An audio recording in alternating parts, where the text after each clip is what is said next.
Hey guys, it's me. I've been away from YouTube for probably a little over a year, but my excuse for that is I've spent the past year in Denmark in a little coastal town called Grenaa for the equivalent of my junior year of high school, and so I was kind of focusing on other things in life. I would like to say that cubes are still a huge part of my life, and I, still do them almost every day, so yeah, that's not something that went away, and I'd like to go back to making those videos.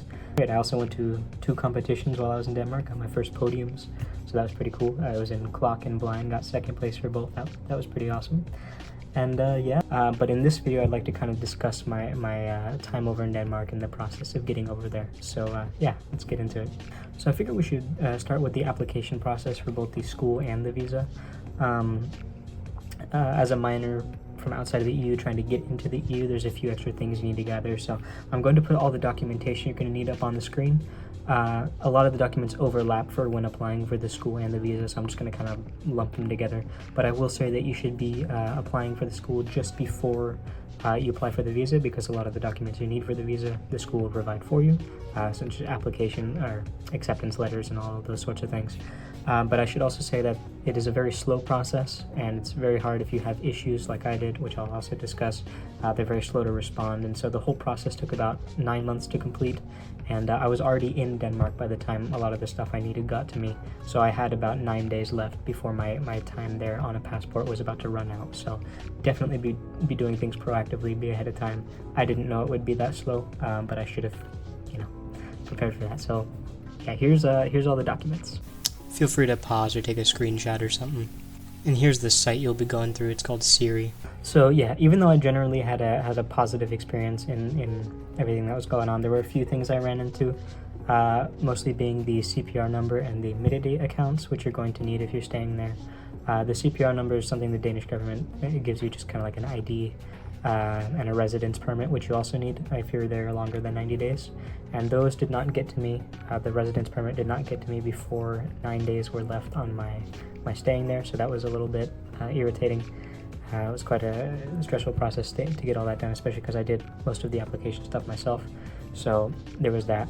Another thing was that the MitID accounts ask for your phone number to work, and my American area code didn't work, so I had to get one of these like things that pop up on the codes down at a town hall sort of deal. I had to go down there and sort that out, but those were the only main issues, and other things were kind of like I applied for a residence and work permit visa thing, and I for some reason did not get approved for the work portion of it, but I did get the residence permit, so there's that.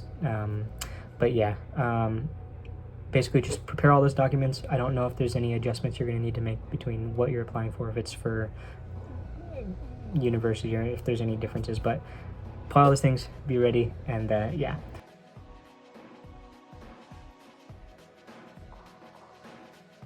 Also, hey, this is editing me.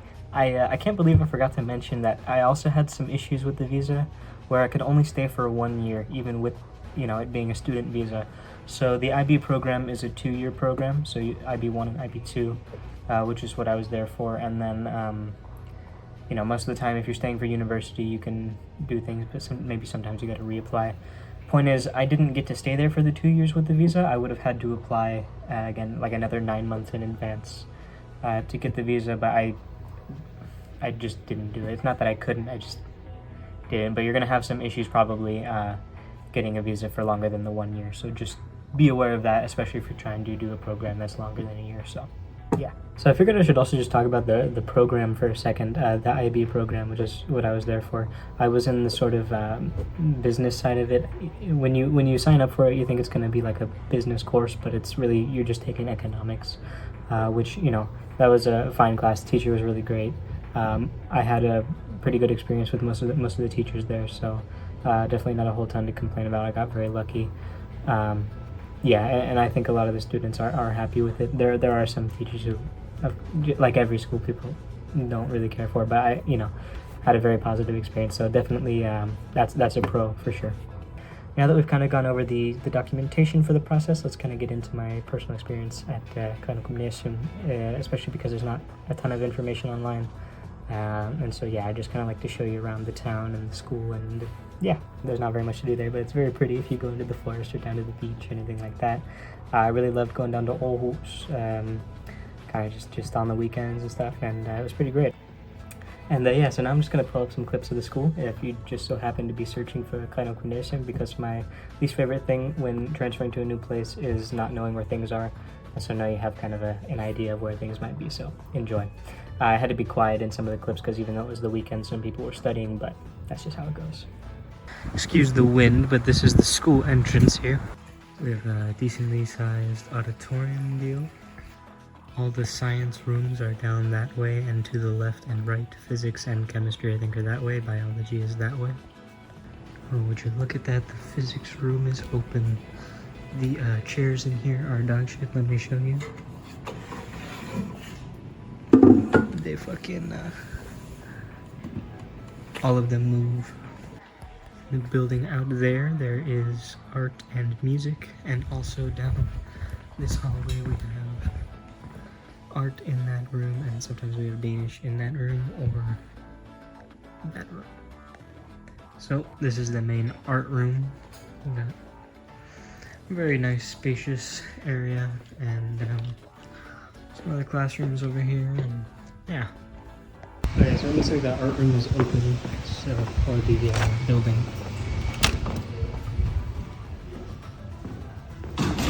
It's locked, so, but that's the other art room we'll probably be using.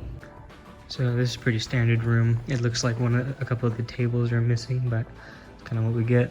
Some windows, and yeah. And here's a different room. If I can get to room 36, I'll show you that one, because I like the view out the window in there, but this is our typical Danish room, and yeah. Also back where we just were, that's rooms 1 through 20. And down here is 21 through 40 something, and then 50 is in that other building where the art and music were. Book depot, and then straight into where people eat sometimes. So leading from that canteen area, I'll show you in a minute. We got the student printer, and then canteen starts over there. And come through here, we got a little library thing. And then I can't go in right now, but different study area where a lot of people eat. So these aren't usually up, and it's just like a view down into that area I showed you. Oh, here's 36. So pretty nice room, nice view, interesting table setups, but mini and economics class in here. Also, there are only 2 restrooms, so one's there, and you can buy shit here sometimes, but it's closed, so yeah. Fuglevangel. And there's the actual main entrance. Alright, so here are the rooms. We get a coat hanger in the bathroom, also a shower. Get closet space. There's 2 sides. There's a wall breaking down the middle. 2 beds. That one's mine. My roommate's moved out, so you can see that. A shared desk. It's usually 2 chairs. An openable window, non-openable window, and some shelves. So yeah. And here is our building's laundry room. We do have 1 washer and 1 dryer for I think 40 people, so you gotta be kind of quick with it. There is a duty system in place, so on Tuesday somebody comes in and sweeps, as well as takes all the cloths from the kitchen and washes them. Each floor has a kitchen in this building, so let's go there. So here's my building's kitchen. We do have another duty in place, which is the kitchen cleaning. Every week somebody gets assigned to it. You get your own cabinet for you know, whatever you want to do. This is ours. I like cooking, so there's stuff in there.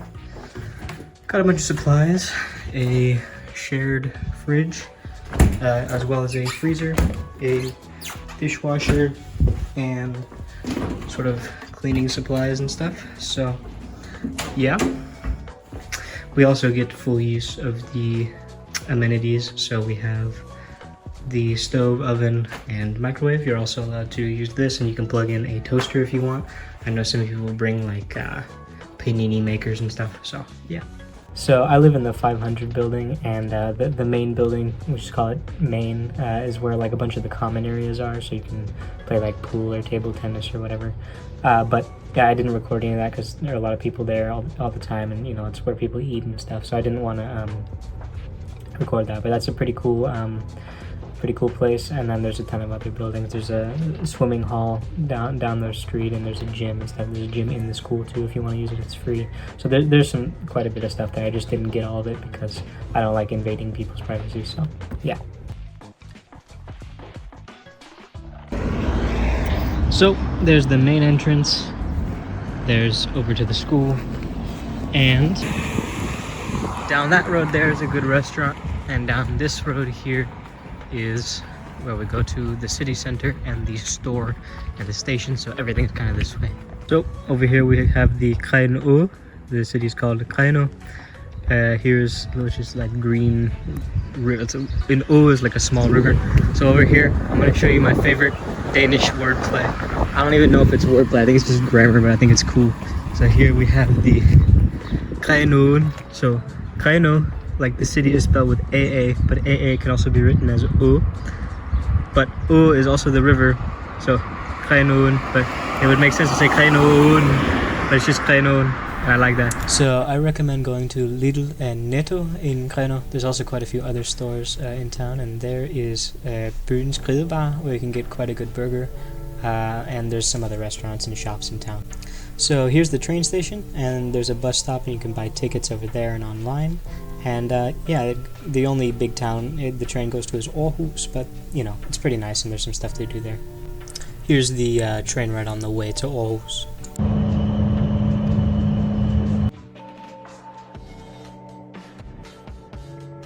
So this is the path where you walk down to the beach, and it's pretty beautiful. It's really great in winter, it's great here, it's great for running. I love it. And I don't really have any video of the forest surrounding the path I was talking about, but here are some pictures I took, and yeah, it's real beautiful if you just kind of walk around and find some places. So here's the beach. It's about a 30-minute walk from the school, and it's pretty beautiful. Yeah, it's real nice when there's snow around in winter. It's real nice when the weather's clear. You can kind of walk down the coast. After about 5 kilometers, 6 kilometers, everything kind of disappears, and it's just you and whatever's around. It's pretty nice. So during all the break times, you can't really stay at the school, and so I'd I had family, so I'd travel around the country myself a lot. But here I am kind of in the forest around the school on one of the winter days, just kind of walking around in this beautiful area. And here I am just outside of Copenhagen in this big animal park. It's super empty. On a completely separate adventure, I found some goats, and they were pretty cute, so here you go, he's trying to eat my jacket here. So I guess I'm going to kind of talk about the stuff I sort of did on my own. Here you see me using the gym underneath the boarding, just because I refuse to pay for a gym membership when there's a perfectly good one 2 minutes away from where I live, and that's free, so yeah, here you go. And yeah, and here I am clamming. That was pretty fun to do on the weekends in Aarhus, and yeah, I met some great people. And I guess I don't really have a ton of more footage, so I just kind of want to say I really didn't do too much else. I went to cubing competitions, I climbed, I met some great people, and yeah, it was a good time overall. And you know, the Danish cubing competitions were a really cool scene, actually.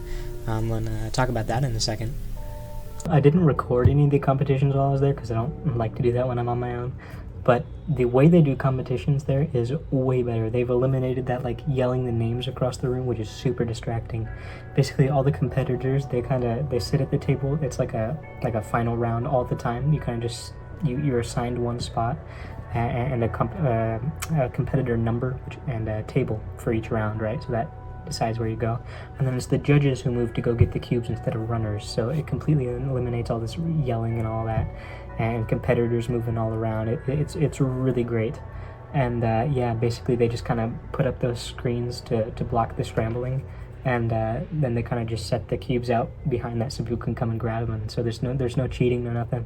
And I got to do a lot of the scrambling, so that was pretty cool. I got to see the entire process. It's way better. We should switch to it. Hey, so I know this video was a bit of a mess, but that pretty much concludes my detailing of my experiences over in Denmark. I just want to say thank you to everybody who helped me throughout the process, who was watching, and yeah, I'm very grateful for the opportunity, and thank you for the experience. And I really hope anybody else trying to pursue this has a great time as well. And I hope this video was useful in some capacity for people trying to do research on how to apply for a visa, maybe the IB program, Denmark in general. So thank you, and I hope you enjoyed. In the description, I'm going to put an unlisted video of a bunch of pictures with some music I put together from, my time over there, just mostly for my family who wants to see it. But yeah, hope you enjoyed, and it's great to be back.